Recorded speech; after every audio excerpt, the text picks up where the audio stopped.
bagaimana wanita itu bisa mempelajari apa yang mulia menurut Allah di dalam Al-Quran. Kan banyak Ustaz ya. Ya. Cuma perlu didalami lagi nanti untuk mengkaji Al-Quran. Kan ini berarti kata kuncinya.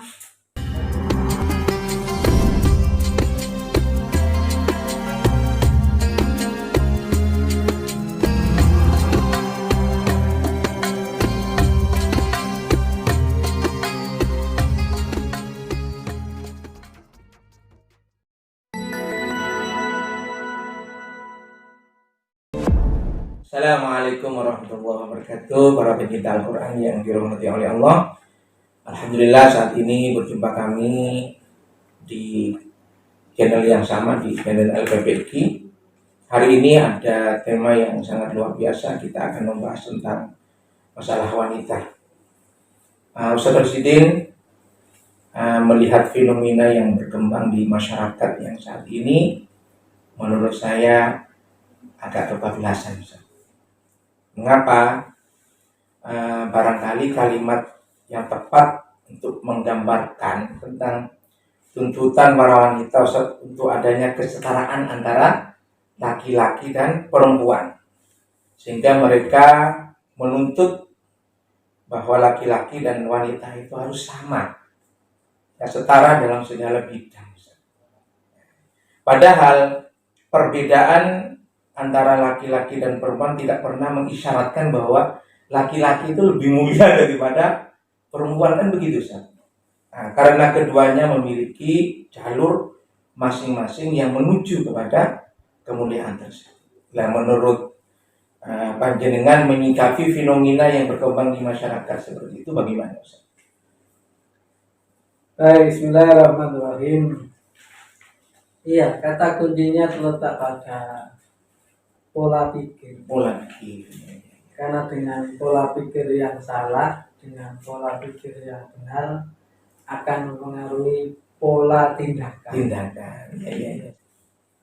Kalau wanita menganggap bahwa peran laki-laki itu lebih mulia, lebih tinggi daripada peran wanita, bahwa jadi wanita hanya sebagai ibu rumah tangga, hanya ngurusi masalah-masalah rumah tangga, membersihkan rumah, merapikan rumah, hanya ngurusi dapur, hanya ngurusi anak-anak. Itu kalau pola pikirnya menganggap bahwa aktivitas itu lebih rendah daripada laki-laki yang harus beraktivitas di luar rumah, jadi manajer, jadi pimpinan, jadi macam-macam. Maka pola pikir yang semacam itu menyebabkan para wanita banyak yang menuntut agar wanita itu punya peran yang sama dengan peran laki-laki. Maka kalau pola pikir nggak seperti itu tadi, maka selamanya para wanita menganggap bahwa peran yang dia mainkan itu dianggapnya, diyakininya jauh rendah daripada laki-laki. Peran yang dimainkan oleh para laki-laki. Jadi kata kuncinya ya terletak pada pola pikir, karena pola pikir itu yang akan mempengaruhi pola tindakan selanjutnya. Oh gitu. Jadi berarti tergantung pola pikir saja, memahami tentang jalur kemuliaan wanita dan laki-laki sudah diatur oleh Allah seperti itu saja. Tapi anggapan-anggapan seperti itu berarti tidak benar saja. Ya itu tadi, kita harus memberikan pencerahan kepada mereka, harus dengan sabar mengajak mereka untuk punya keyakinan bahwa tidak ada sedikit pun yang mengisyaratkan bahwa peran laki-laki itu lebih mulia daripada peran wanita, karena masing-masing peran punya kemuliaan sendiri-sendiri. Nah, untuk mengajak agar wanita punya pandangan yang seperti jenengan sampaikan Ustaz, bahwa perbedaan peran antara laki-laki dan perempuan punya jalur masing-masing itu Apa yang harus dilakukan, Ustaz? Al-Quran. Oh, Masya Allah. Tetap kembali ke Al-Quran saja. Al-Quran. Iya, Ustaz. Karena Quran itu adalah merupakan pedoman hidup bagi manusia. Di situ berarti juga manusia perempuan, juga manusia laki-laki, manusia yang jadi pejabat maupun manusia yang jadi rakyat biasa, manusia yang di rumah maupun manusia yang di luar rumah. Jadi mau nggak mau harus kita kembalikan kepada tuntunan yang sudah diajarkan oleh Al-Quran. Mau nggak mau harus kembali ke tuntunan yang diajarkan oleh Al-Quran. Karena lebih jauh Quran itu kan yang kita baca di Quran kan wa ma anzalna ilaikal kitaba tibyanan likulli syai'. Quran itu diturunkan oleh Allah kepada umat manusia. Salah satu fungsinya adalah tibyanan, sebagai penjelas, memberi jawaban dari segala persoalan yang dihadapi oleh umat manusia. Nah di sini berarti termasuk bagaimana agar wanita itu tidak menganggap bahwa perannya itu jauh di bawah peran laki-laki. Sehingga wanita tidak menganggap wah aku ini kok rendah sekali perannya. Sudah nggak ada situ, pokoknya semuanya kembali kepada Al-Quran. Pandangan Al-Quran tentang wanita bagaimana, Ustaz? Nah ini banyak ayat Quran itu yang malah kalau kita dalami lebih jauh itu malah sepintas atau kadangkala malah banyak peran-peran laki-laki yang bisa dimainkan oleh wanita. Sementara ada peran wanita yang tidak bisa dimainkan oleh laki-laki. Oh, gitu saja. Iya. Masya Allah. Nah, seperti kalau kita lihat di beberapa ayatnya, salah satu contoh misalkan di dalam surat yang ke-33 ayat ke-35. Yes. Itu ada innal muslimin wal muslimat wal mu'minin wal mu'minat wal qanitin wal qanitat was-shadiqin was-shadiqat was-sabirin was-sabirat wal khasiin wal khasiat dan selanjutnya kan gitu kan? Iya. Nah itu nanti di akhir ayat itu a'adallahu, Allah akan menyiapkan lahum bagi laki-laki maupun bagi perempuan yang berpuasa, yang khusyuk, yang berzikir kepada Allah, yang beribadah di jalan Allah, maghfiratan wa ajran azima. Artinya apa? Di sini peran laki-laki bisa dimainkan oleh wanita. Laki-laki bisa puasa, wanita bisa puasa. Laki-laki bisa sedekah, perempuan bisa bersedekah. Laki-laki bisa khusyuk, wanita bisa khusyuk. Laki-laki bisa menjaga kehormatannya, wanita bisa menjaga kehormatannya. Ini yang saya katakan, justru banyak peran laki-laki yang bisa dimainkan oleh wanita. Sementara ada peran-peran wanita yang justru malah tidak bisa dimainkan oleh laki-laki. Oh, Masya Allah. Secara tidak langsung sebenarnya di Al-Quran sudah jelas saja bahwa perannya laki-laki perempuan sudah ada semua, baik yang itu bisa dilakukan laki-laki dan perempuan, atau perempuan nggak bisa melakukan perannya laki-laki juga tidak bisa melakukan perannya perempuan. Nah, yang perlu dipahami itu ada peran-peran wanita yang itu justru oleh Allah itu khusus harus diperankan kepada oleh wanita.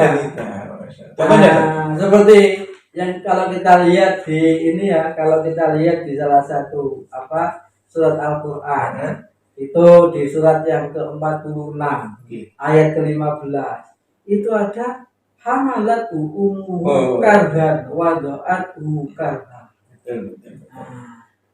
Wanita itu bisa mengandung ya. Laki-laki nggak bisa. Iya. Hamalat umum. Ibu kita itu kan bisa mengandung. Ibu kita kan tentunya semuanya wanita. Betul. Tapi laki-laki kita semuanya ini adalah para wanita. Sementara laki-laki nggak bisa Jangan, mengambil apa betul. istilahnya yang peran laki-laki, laki-laki tidak bisa memerankan peran wanita, wanita bisa memerankan peran laki-laki. Begitu pula dengan kalau kita lihat di Al-Baqarah itu ada di 230 sekian, itu ada bahwa wanita bisa menyusui, wanita bisa melahirkan, laki-laki nggak bisa. nggak bisa. Maka itu tadi pola pikir diajak kembali secara intens untuk lebih mengakrabi, memahami Al-Quran. Karena kita tahu bahwa jawaban dari segala persoalan itu terletak sampai di mana kita memahaminya Al-Quran. Maka kalau kembali ke depan tadi itu banyaknya tuntutan yang harus sama, setara peran laki-laki dan peran perempuan dalam segala bidang. Padahal ada ya saja orang perempuan melahirkan, hamil, menyusui itu bukan pekerjaan yang rendah, itu yang mulia saja. Kan kita sudah tahu bersama bahwa al-jannatu tahta aqdamil ummahat. Kemudian ada hadis Nabi lagi, wahai Rasul, amal apa yang terbaik yang bisa saya lakukan kepada orang tua? Kepada siapa saya harus menghormat kepada orang tua saya? Ibumu. Terus kemudian ibumu, kemudian bapakmu. Itu kan hadis Rasul kan 2 kali kepada ibumu, baru yang nomor 3 kepada bapakmu. Ini menunjukkan bahwa sebetulnya kalau wanita itu paham betul terhadap tuntunan pedoman hidup yang sudah digariskan oleh yang bikin, yang mendesain kehidupan ini, justru malah yang seharusnya itu menuntut setara laki-laki, bukan perempuan. Tapi nggak bisa laki-laki. Tapi yang perempuan ini malah yang menuntut. Kan gitu kan? Sekarang malah perempuannya yang menuntut. Laki-laki nggak suami ini nuntut jopo gitu. Iya. Ustaz, tentunya banyak di dalam Al-Quran penjelasan tentang kemuliaan wanita yang mungkin perlu didalami lagi oleh wanita-wanita untuk dipelajari saja. Tapi yang paling penting Ustaz, bagaimana menjaga agar kemuliaan wanita tidak hilang dari wanita. Nah ini laki-laki sama. Jadi karena salah pemahaman, atau bisa jadi karena salah paham. Itu yang bahaya tuh. Islam itu, Quran itu menempatkan, yaitu tadi menempatkan setiap hambanya itu sebetulnya punya peran masing-masing. Kalau peran itu dilakukan secara optimal, maka keduanya akan menuju kepada kemuliaan masing-masing.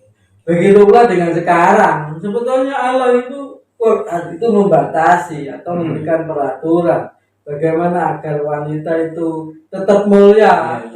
Maka ada salah satu ayat misalkan jangan keluar rumah, di rumah aja, itu kan untuk kemuliaan wanita sebetulnya. Jangan kau buka auratmu kecuali kepada suami, kepada bapakmu dan sebagainya. Adanya muhrim. Itu kan untuk melindungi sebetulnya, untuk melindungi bahwa agar wanita itu tetap dalam kemuliaannya.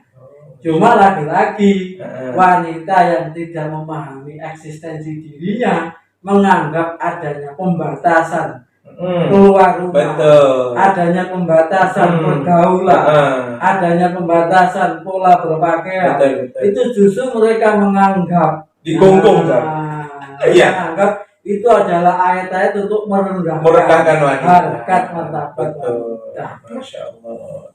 Jadi dalam pandangan ini sangat luas sekali Ustaz tentang bagaimana wanita di dalam Al-Quran. Sebenarnya banyak Ustaz ya kemuliaan-kemuliaan yang Allah berikan dalam Al-Quran, termasuk bagaimana wanita itu bisa mempelajari apa yang mulia menurut Allah di dalam Al-Quran. Kan banyak Ustaz ya. Cuma perlu didalami lagi nanti untuk mengkaji Al-Quran. Ini berarti kata kuncinya bagaimana upaya kita atau upaya siapa saja lah. Bagaimana agar mengajak kepada umat ini, mengajak kepada khususnya kepada para wanita ini agar benar-benar memahami pedoman hakiki hidup ini kepada Quran. Semakin dia mengakrabi Quran, semakin paham betul pada Quran, inten Ya, secara sungguh-sungguh untuk mendalami Quran, saya kira mereka tidak akan kebablasan betul. dalam hal menuntut hak kesetaraan. Kesetaraan.